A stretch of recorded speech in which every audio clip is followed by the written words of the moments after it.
Focus on the glitches to see beyond the magic and find your hidden riches.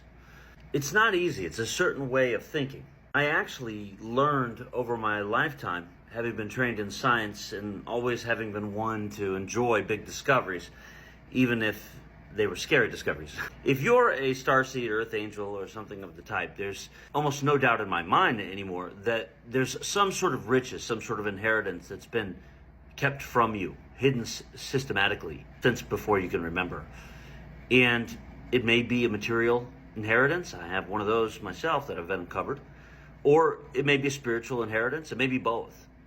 But I wanted in this video to at least give you some tips on how to think in order to uncover it.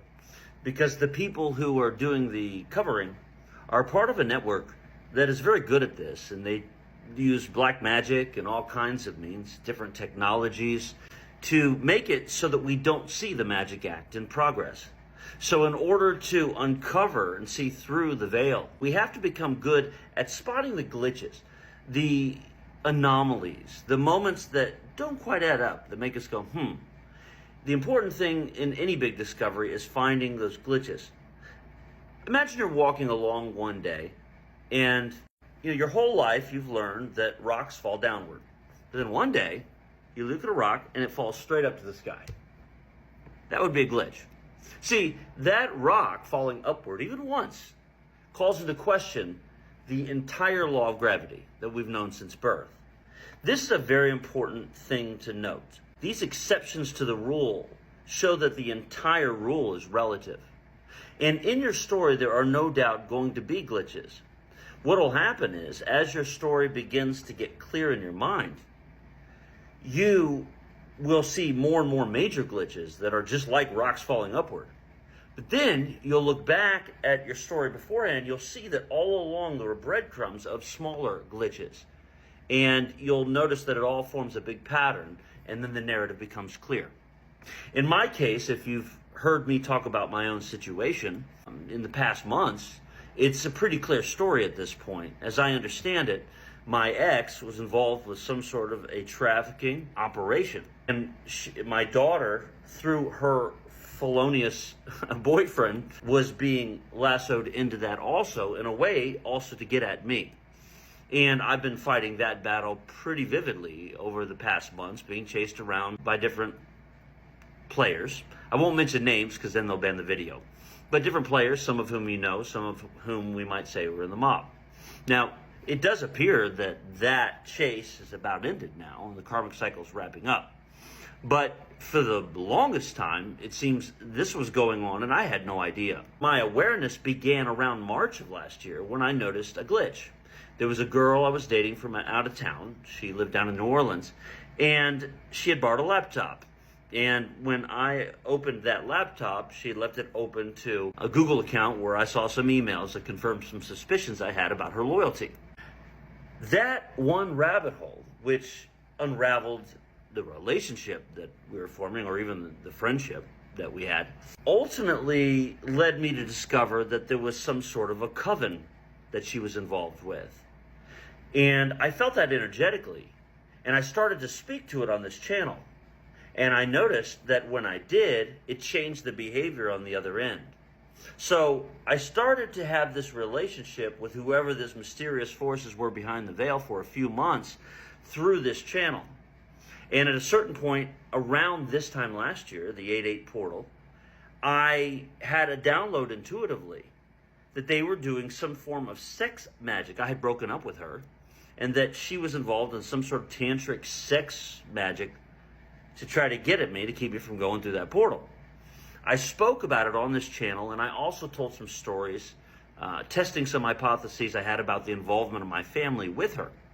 Shortly after, my ex, who lived up in Rhode Island, and I didn't think knew anything about this stuff, and who I didn't even think was watching my channel, was suddenly coming towards me, talking about how she was concerned about my mental health and didn't want my daughter to stay with me anymore until I got checked out. Now that was interesting, and it was kind of a glitch, but she had always been, for lack of a better word, kind of a bitch like that. She'd always been projecting her own mental illness issues onto me, which was a glitch. She's the only one of my world who had ever voiced concerns about my sanity. My mind is pretty clear. I may have some outlandish ideas by conventional standards, but they're always based in facts and clear logic and defensible. That was interesting. And of course, I didn't right away consider that she had anything to do with my ex. I wouldn't even understand how that would happen. I assumed I was just being attacked by a cult from New Orleans who had found me through the girl I had been dating from there. Well, as that month went on, and I tried to reason with her to show her my sanity, even going and getting my head checked at a local hospital, they said they didn't see any problems. And she still wouldn't budge. And it was interesting. I was at a soccer practice with her father, my ex's father, and I voiced to him, yeah, for some reason she thinks I'm mentally messed up, so because I shared my story. And he goes, yeah, you are crazy. And that was a glitch. That was interesting because I had thought that family was like a family to me up there. But I realized at that point, like I had told the story of my trauma. I hadn't done so in a weird way. For someone in my family to say you're crazy and not even want to know my side of the story, something really clicked. And what I clicked then was just that this ain't my family.